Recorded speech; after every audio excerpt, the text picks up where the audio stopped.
Niroso tamin'ny fanavaozana ny fampiofanana isan-taona mikasika ny fisorohana ny loza mety ateraky ny firarahan'ny solika an-dranomasina ny ministeran'ny tontolo iainana tamin'ny alalan'ny OLEP ny farany volana septambra lasa teo ka tany Antalano nanatanterahana izany.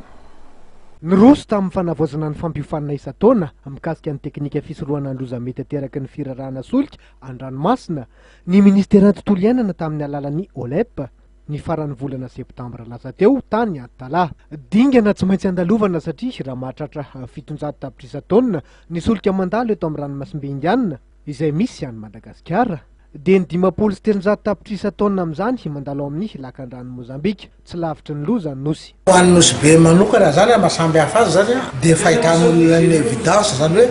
fiakarany tsikelikely ny risque de pollution zany dia zay mampatonga anay hoe mamerina ny zavatra rehetra zany mba ahafahan'ilay olona miomana amin'izay mety zavatra eventualité mahasamby hafa anazy indrindra koa